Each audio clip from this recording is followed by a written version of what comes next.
Bonjour, je suis Corinne et je suis très contente de vous retrouver sur le podcast de Réussir son orientation. Durant les épisodes, je vais vous donner des conseils pratiques et concrets pour préparer votre orientation, prendre les bonnes décisions et ne pas vous tromper dans vos choix de formation. Alors si vous êtes parent et que vous voulez y voir plus clair pour aider vos enfants au collège, au lycée ou dans le supérieur, ou bien élève à la recherche d'informations, ce podcast est fait pour vous. Bonne écoute! Aujourd'hui, on va découvrir le CPES, le cycle pluridisciplinaire d'études supérieures. Pour cela, j'ai interrogé Titouan. Titouan, il est en deuxième année au CPES Henri IV PSL et il va nous présenter le fonctionnement de son CPES. Alors si tu es curieux, si tu connais peut-être déjà ou si tu as envie de découvrir, je te conseille d'écouter son entretien. Et si tu as envie de découvrir davantage de CPES, alors je t'ai préparé une petite liste que tu pourras télécharger. Elle se trouve dans les notes de l'épisode. Allez, bonne écoute. Bonjour Titouan et merci d'avoir accepté, malgré ma voix cassée, de répondre à mes questions sur le CPES, parce que c'est vrai que j'ai beaucoup d'élèves qui sont intéressés par cette nouvelle formation, comme on en parlait juste avant. Donc c'est chouette de t'avoir. Euh, si tu es d'accord, on va commencer peut-être par une présentation. Est-ce que tu peux nous dire un petit peu qui tu es, le bac que tu as fait, voilà, nous présenter un peu ce que tu fais aujourd'hui. Alors bonjour, donc je m'appelle Titouan, j'ai fait un baccalauréat donc avec spécialité mathématiques et HGGSP. Euh, J'étais au lycée international de Ferney-Voltaire.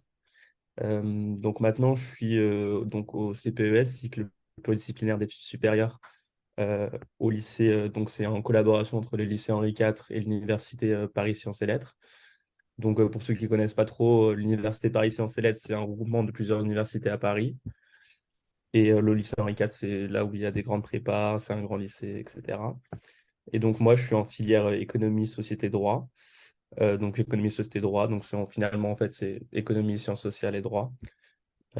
Et on peut, en fait, la richesse de ce cursus, c'est qu'on peut choisir à peu près tous les parcours qu'on souhaite. Et on n'est pas trop restreint justement par les questions d'emploi du temps et par le manque de diversité des cours. Ok. Bon, on reviendra un petit peu sur le CPES et son contenu et son fonctionnement, mais moi, ce qui m'intéresse aussi, c'est un peu ton histoire d'orientation, parce que voilà, tu as passé ton bac il y a 2 ans maintenant, je crois, et tu avais fait pas mal de vœux sur Parcoursup. Est-ce que tu veux nous expliquer un peu ton raisonnement, comment tu as fait pour trouver tes vœux, parce que voilà, comment ça s'est passé, ton orientation? Alors, moi, mon orientation, ça a commencé assez tôt. Donc, à peu près déjà la première, j'ai commencé à réfléchir puisqu'il fallait choisir les spécialités et que j'étais un peu perdu. Euh, donc, finalement, la chose dont je me suis rendu compte qui m'intéressait le plus, c'était Sciences Po. Donc, j'avais candidaté à Sciences Po, j'avais candidaté à des IEP de province. Justement, donc, ça, c'était mon premier vœu. J'avais été aux oraux de Sciences Po, après, j'avais été refusé. J'avais été pris en IEP de province. Et là, justement, ça a été un peu difficile pour moi parce que mon vœu 1, c'était Sciences Po. Et ensuite, j'avais eu du mal à m'imaginer autre part, en fait. Et donc, au moment de faire les choix, c'était un peu difficile. Finalement, j'ai eu beaucoup d'acceptation sur Parcoursup. Donc, j'ai eu des doubles licences à la Sorbonne. J'avais eu une double licence de Sciences Po et d'économie, une double licence de Sciences Po et d'histoire. Et ensuite, donc, j'avais été pris à Sciences Po Bordeaux. J'étais pris en prépa aux écoles de commerce, à l'université Paris-Dauphine. Et c'est à peu près tout. Et finalement, tout ça est arrivé d'un coup. Donc, j'ai eu un peu de mal à choisir. Mais finalement, je me suis dirigé vers le CPES, qui était mon choix numéro 2 après réflexion. Et dis-toi, en fait, c'est vrai que moi, je te connais depuis un petit moment et je me rappelle quand tu avais eu toutes ces réponses positives, qu'est-ce qui fait, à ton avis, que maintenant, avec un peu de recul, qui fait que tu as eu toutes ces possibilités dans Parcoursup? Est-ce que c'était uniquement tes notes, à ton avis? Est-ce que tu avais vraiment des notes extraordinaires? Enfin, c'était quoi ton Alors, secret? je pense que c'est pas uniquement les notes, même si, à mon avis, ça a quand même joué une grande part de la candidature. Mais peut-être qu'aussi les activités extrascolaires, les lettres de motivation, c'est vrai que j'avais beaucoup travaillé dessus. J'avais vraiment cherché enfin, à ce que chacune de mes lettres réponde aux formations proposées. Donc pour cela, j'avais épluché les sites internet des différentes formations, voir un peu les programmes, quels sont les cours spécifiques à chacune d'entre elles. Et donc finalement, vraiment faire une lettre par formation, parce que c'est vrai que parfois la chose facile, c'est de prendre une lettre et justement de la copier-coller dans toutes les formations, mais je pense que c'est quelque chose qui ne marche pas, surtout dans les formations les plus sélectives, puisqu'ils ouvrent vraiment les dossiers et regardent en détail. Et donc ça, et aussi les activités extrascolaires. Euh, il faut savoir que toute activité peut être valorisée, je pense, dans Parcoursup. Il suffit juste de bien montrer en quoi ça nous définit personnellement et en quoi ça donne une valeur ajoutée à chacune des formations. Et, euh, et voilà. Et puis finalement, moi-même, j'étais un peu surpris de ces acceptations. Ok, non, c'est intéressant ce que tu dis. C'est vrai que c'est tellement tentant quand on demande de classe prépa, par exemple, de copier la même lettre et de changer un tout petit chose, mais c'est vrai que ça vaut la peine, surtout pour des formations ultra sélectives, quand même comme tu dis, il y a beaucoup de choses dans Parcoursup, il y a beaucoup de choses dans les sites internet, dans les journées portes ouvertes. Donc, ouais, je te remercie de me mettre un peu en face sur ce thème-là. Ok, donc finalement, tu choisis le CPES, donc Henri IV et PSL. Alors peut-être, c'est quand même un peu mystérieux, même pour moi encore, le CPES. Est-ce que tu peux nous expliquer un petit peu ce que c'est, comment ça se passe? Il y a de la fac, il y a le lycée, donc voilà, explique-nous. Alors, donc, je vais essayer de présenter les CPS en général, même si ma connaissance est assez restreinte au cursus que je suis moi. Ouais. Donc peut-être que ça peut être différent selon le CPES. Mais Mhm. en tout cas, pour ce qui est du lycée Henri IV et de l'université PSL, euh, donc l'objectif, c'est vraiment que ce soit une formation généraliste, pluridisciplinaire, comme l'indique son nom. Ce qu'on a en fait, c'est qu'en première année, on doit choisir une des trois filières. Donc, soit sciences, soit économie, société, droit, ce que je fais moi, soit humanité, avec la possibilité de suivre n'importe quel cours proposé dans les autres filières, sous réserve de possibilités avec l'emploi du temps. Euh, de plus, il est quand même assez rare que des élèves de filière humanité suivent des cours de sciences, mais l'inverse est souvent fait. C'est-à-dire qu'on a souvent des élèves qui se dirigent vers les maths et la physique et qui choisissent par exemple la philosophie. Donc ça, c'est pour la première année. Donc la première année est entièrement au lycée Henri IV, sauf un cours d'initiation à la recherche qui est fait à la fac, mais ça reste, c'est minime, c'est 1 à 2 heures dans la semaine. Et donc ensuite, au fur et à mesure, donc l'objectif, c'est d'avoir une spécialisation progressive. Donc en fonction de tous les cours qu'on a choisis en première année, on en choisit deux, sachant qu'il y a aussi des contraintes, quelques contraintes pratiques, mais qui sont quand même, qui restent minimes. Mais en fait, on peut quasiment prendre toutes les couples de majeurs, donc les courses de spécialisation, c'est des majeurs. Euh, donc on choisit deux cours et ensuite, donc en deuxième année, on est dans des établissements de PSL. Donc moi, je suis à l'école normale supérieure, mais certains élèves, donc ceux qui font les sciences, sont à moitié à l'école normale supérieure et à moitié à l'école des mines. Et en troisième année, en troisième année, la spécialisation se poursuit. Donc on choisit plus, on n'a plus de matière, on en choisit une des deux. Et donc cette troisième année, soit elle continue à l'école normale supérieure, soit donc certaines formations sont adossées à d'autres formations de PSL. Donc certaines parfois, par exemple le droit, euh, les cours viennent en collaboration avec la filière de droit de Dauphine. D'accord. Et en sciences sociales, c'est pareil, c'est adossé à la licence de sciences sociales de Dauphine. Mais ce n'est pas le cas de tout. Par exemple, en économie, ce que moi je veux faire, on a des cours uniquement pour les CPES. Et donc, tu retournes plus au lycée Henri IV alors en troisième année? Non, plus du tout. Plus ni en deuxième année, ni en En troisième année. première année. C'est Donc, en juste en fait, première année. Mais ouais, par contre, on a encore, il y a certains profs qui sont issus du lycée Henri IV et qui donnent des cours en deuxième ou troisième année. d'accord, ok. Donc des profs de prépa qui restent en deuxième et troisième année. D'accord, ok. Et donc, finalement, un mode d'enseignement un peu différent aussi entre la première année prépa et la deuxième année fac aussi? Alors oui, il y a un mode d'enseignement qui est un peu différent parce que en première année, quasiment tous les profs sont des profs de prépa, donc ils ont aussi leur méthode de prépa, même s'il faut savoir qu'ils ne donnent pas du tout les mêmes cours qu'en prépa parce qu'évidemment, on n'a pas le stress des concours, ils ont plus de liberté pédagogique. On n'a pas les cols, par exemple, qui sont faites en prépa et on a des DS qui sont moins réguliers aussi. D'accord, Donc finalement, même la première année, je dirais qu'il y a quand même un enseignement qui se rapproche un peu de celui de la fac, même si la grosse différence, c'est quand même qu'on est en petit groupe, maximum 40, donc avec beaucoup de classes à 20, 25. Donc il y a vraiment une proximité, enfin, on peut avoir une certaine proximité avec certains enseignants. d'accord. Et là, par contre, en deuxième année, là, c'est que la fac. En deuxième année, c'est que la fac, mais enfin, comment dire, le système qu'on ait toujours des groupes petits est majoritaire quasiment dans tous les cours. Mais la différence, c'est quand même que les profs changent. Donc, les méthodes ne sont pas toujours les mêmes.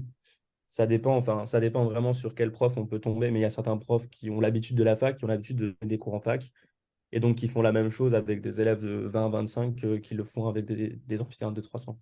D'accord. Ok. Et pour toi, à ton avis, les qualités qu'il faut avoir pour réussir un CPES, c'est quoi? Bon, déjà, enfin, je Oui. dirais un goût pour la pluridisciplinarité déjà, puisque c'est quelque chose qui est souvent dit dans les journées portes ouvertes, mais finalement, je trouve qu'on on le retrouve chez les élèves. On se rend compte qu'on est tous un peu intéressés par différentes choses. Et donc, c'est une qualité et c'est quelque chose qui va se ressentir dans vos lettres de motivation si vous souhaitez vraiment y aller.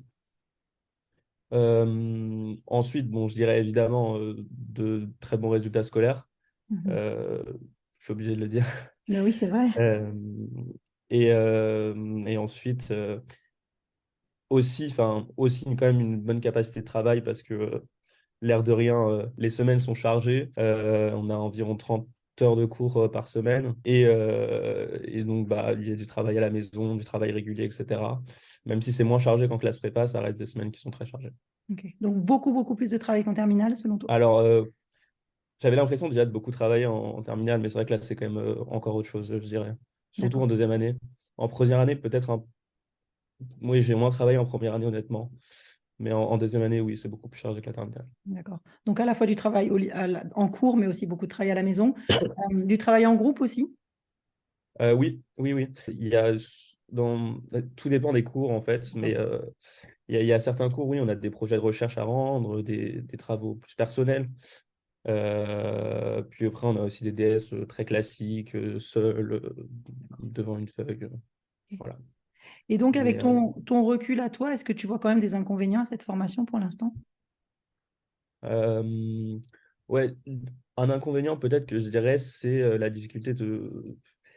C'est une grande richesse d'avoir autant de pluridisciplinarité, mais une fois qu'on est dedans, parfois il peut être difficile justement de s'orienter, de voir les débouchés, parce que les enseignants disent toujours oui, vous pouvez faire tout ce que vous souhaitez, mais donc c'est difficile justement de voir parfois le bout du tunnel et de se dire je vais absolument aller ici ou voilà. Ok, oui, c'est sûr. Et donc, toi, il n'y a pas de stage non plus, hein. C'est-à-dire que pour l'instant, tu es toujours à l'école, mais tu n'as pas encore fait de stage vraiment Ouais. Il y a en passage cursus. obligatoire, Ouais, sauf en filière droit où ils ont un stage obligatoire à la fin de cette année. Mais tous les autres, oui, on est enfin, on est laissé à nous-mêmes pour trouver des stages. Donc, certains ont trouvé des stages dans des laboratoires de recherche par intermédiaire de professeurs. Après, ouais, non, c'est pas obligatoire et en tout cas, enfin, on nous y invite pas spécialement en tout cas, d'accord. pour l'instant. Alors justement, si on revient sur les débouchés, c'est quoi les débouchés possibles après 3 ans de CPES? Je dirais que déjà, le débouché le plus naturel, c'est de rester au sein de l'université PSL. Donc, il y a énormément de masters. Pour ce qui est de moi, ce que je connais, donc économie, société et droit, il y a beaucoup de masters, donc, notamment à Dauphine. Il y a beaucoup de masters, soit en économie, soit en droit. Ouais, Sinon, il y a aussi des masters qui sont plus théoriques en économie pour faire plus de la recherche. À l'école d'économie de Paris, c'est sur notre campus, c'est entre l'ENS et d'autres établissements de PSL. Donc ça, c'est les débouchés les plus naturels où la majorité des élèves vont. Après, il y a aussi la possibilité de candidater à l'étranger. Certains vont en Angleterre, certains vont en Italie. Enfin, on est assez libre et c'est vrai que la reconnaissance de PSL à l'international, enfin, ça facilite ces candidatures, justement. d'accord. Mais on reste quand même globalement sur des débouchés plutôt universitaires, où il y a d'autres Non, possibilités. pas forcément. Enfin, il y a aussi des débouchés sur des grandes écoles. Enfin, par exemple, à Sciences Po, il y en a beaucoup qui y vont. Il y en a certains qui vont à l'école normale supérieure. Enfin, pardon, je suis pas sûr d'avoir compris la question. La question, c'est est-ce que forcément tu restes sur l'université ou est-ce que tu peux partir sur, voilà, reprendre un cursus en école de commerce ou reprendre un cursus en école d'ingénieur, par exemple? Ah, pardon.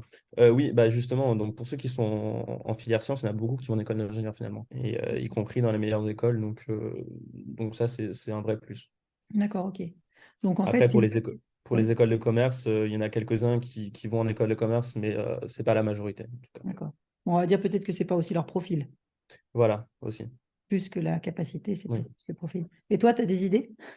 Moi, c'est un peu difficile. Oui, Moi, j'aimerais bien faire un master d'affaires internationales. oui, Donc, je sais pas si peut-être que j'irai en France, peut-être à l'étranger, je sais pas encore. d'accord. Mais voilà, j'ai plusieurs idées, mais je me laisse encore du temps. Enfin, ce sera surtout l'année prochaine, je Ouais, pense. c'est ça. Tu as encore 1 an et demi, donc c'est encore le C'est temps. ça. Tout à fait. OK. Et alors, pour finir, il y a 2 questions que j'aime bien poser. C'est, est-ce que toi, tu auras un conseil pour les lycéens là, qui sont en train de réfléchir à leur orientation? À ton avis, quelque chose que tu te dis, ouais, j'aurais bien aimé qu'on me le dise à ce moment-là? Alors, moi, quelque chose que j'ai appliqué à moi-même, mais que j'ai eu du mal à respecter, c'est de s'y prendre à l'avance, de déjà réfléchir, essayer de se projeter. Je sais que c'est difficile, mais c'est vrai qu'on est rapidement pris de court quand on a les réponses, au moment de faire les vœux. Et donc, très tôt, enfin, je dirais dès le milieu de la première, pour choisir déjà ses spécialités de terminale, ça va être intéressant de commencer à y réfléchir. Après, enfin, vos choix de spécialité ne détermineront pas entièrement votre orientation future. J'ai beaucoup d'amis qui ont fait des spécialités scientifiques, de maths, de physique et qui font pas ça du tout. Donc, c'est pas grave. Mais ce qui reste important, c'est que vous réussissiez dans ce que vous voulez, dans les matières que vous choisissez. Je pense que c'est un élément important de la sélection, c'est-à-dire que si vous choisissez des spécialités et que enfin, finalement, ça vous intéresse pas du tout et vous travaillez pas du tout dessus, ce sera peut-être quelque chose qui vous sera reproché, si vous avez des entretiens d'admission, si vous avez vos dossiers. Oui, c'est sûr. Et j'entends aussi ce que tu me dis qui est intéressant aussi, c'est de se dire que s'il faut attendre si on a plusieurs possibilités, peut-être réfléchir un peu en amont aussi. C'est possible que j'ai plusieurs choix à faire, enfin plusieurs oui en juin, et peut-être pas attendre le mois de juin pour se dire, OK, qu'est-ce que je vais prendre, quoi. L'anticiper, ça aussi, quoi. Alors, oui, oui, parce que, enfin, Ça va vous vite. imaginez pas, mais il y a 2, 3 jours pour choisir, en fait. C'est que Ouais. le jour de Parcoursup, enfin, je sais plus, je connais pas la date exacte, mais moi, je me souviens que j'avais mes réponses, j'avais 4 ou 5 ou 6 acceptations. Et justement, enfin, vous avez 2 jours pour répondre et pour dire je dis oui, je dis non, je dis oui, je dis non. Et vous n'avez pouvez en choisir qu'un. Et parfois, ça peut être des choix qui sont difficiles. Ouais, mais il vaut mieux les anticiper, ça c'est sûr. Et donc peut-être, bah, ça un petit peu en lien avec la deuxième question, une erreur que tu as vécue ou peut-être une erreur que tu as vue en matière d'orientation chez toi ou que tu as vue chez les autres. Alors, je dirais peut-être une erreur chez moi, c'est enfin, parfois de se focaliser trop sur 1 ou 2 formations. Il faut essayer de justement élargir le spectre, voir qu'il y a plein de choses qui sont disponibles dans le supérieur, que ce soit en France ou autre part. Et autre chose, enfin, une autre erreur, c'est justement de choisir, enfin, que d'autres personnes choisissent pour vous. Je pense que le plus important, c'est vraiment de chercher vous-même, de trouver ce qui vous plaît. Et parfois, il faut justement éplucher les sites internet des universités. Vraiment, parfois, c'est des perles d'or. Ouais, Et c'est tous vrai. les programmes, et souvent, si vous cherchez les informations, vous pouvez les trouver. Donc, n'hésitez pas. Ouais, c'est clair. C'est clair. Moi, je vois aussi pas mal c'est vrai, d'élèves qui vont faire des choix parfois uniquement au titre de la formation ou au nom de l'université. Et quand on fouille un peu dans le programme, on se rend compte que, ah oui, je suis pas très sûre finalement que ça me plaise, quoi. Donc, ouais, ça prend du temps, mais c'est important. Et aussi, n'hésitez pas, si vous connaissez des étudiants qui sont dans les formations qui vous intéressent, de les contacter. Ou même, parlez-en autour de vous, de vos amis, et vous allez souvent trouver des personnes dont les grands frères, les grandes sœurs, peut-être les anciens élèves de vos professeurs ont étudié. Donc, c'est bien de vous renseigner de cette manière. Ouais, c'est clair. Mais tout ça, comme tu dis, ça s'anticipe un peu, quoi. On peut pas faire ça au mois de janvier de la Voilà. terminale, c'est un peu compliqué. Tout à fait. Super, Titouan. Bah, écoute, en tous les cas, merci beaucoup parce que moi, j'y vois plus clair. Et ouais, je crois que maintenant, je comprends bien ce que c'est qu'un CPES. Comme tu dis, ton CPES en tous les cas, parce que maintenant, il y en a beaucoup, hein. Ouais. Il y en a de plus en plus parce que c'est un cursus qui plaît, parce que forcément, bah, les élèves, ils sont pas obligés de se spécialiser tout de suite. Mm. Donc ouais, c'est quelque chose que je vais avoir de nouveau avec mes élèves, j'en suis sûre. Très bien, bah Oui, écoute, merci beaucoup. Je t'embête pas plus parce que je sais que tu as beaucoup de travail et je te souhaite une bonne continuation. merci. Salut. Voilà, j'espère que cet entretien vous a plu et que vous avez appris beaucoup de choses comme moi. Je retiendrai 5 choses de l'entretien que j'ai eu avec Titouan. Tout d'abord, les super conseils qu'il nous a donnés par rapport à ses candidatures. Le fait qu'il faut vraiment travailler ses lettres de motivation, se renseigner sur les formations, travailler le dossier activité de manière à vraiment ce qu'il valorise sa candidature. Ça paraît évident, mais je crois qu'il a vraiment insisté dessus et ça m'a beaucoup plu. La deuxième chose sur le fait que ce que j'ai trouvé surprenant en fait, c'est que le CPES c'est d'une prépa, mais peut-être avec un rythme un peu différent et c'est la fac, mais avec des petits groupes. Donc c'est là aussi vraiment un mode d'enseignement qui est pas forcément un mode d'enseignement qu'on connaît pour l'instant. Donc ça m'a vraiment paru intéressant. La troisième chose, c'est sur les qualités. Bon, peut-être que dont on se doutait un petit peu, le fait qu'il fallait vraiment une bonne capacité de travail et beaucoup d'organisation et aimer la pluridisciplinarité.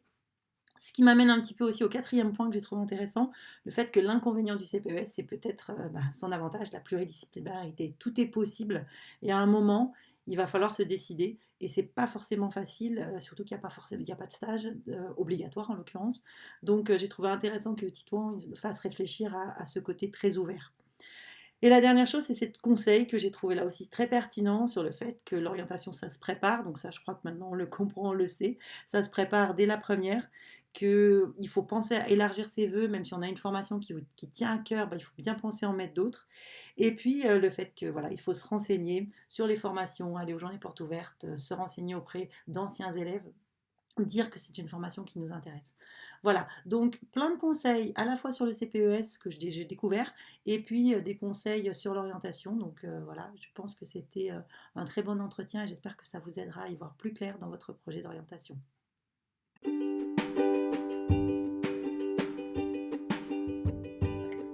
Voilà, j'espère que cet épisode vous a plu. N'hésitez pas à le partager et à vous abonner à ma newsletter où une fois par mois, je partage des informations sur l'orientation et je vous invite à des ateliers gratuits avec des thèmes très utiles pour vos enfants. À bientôt!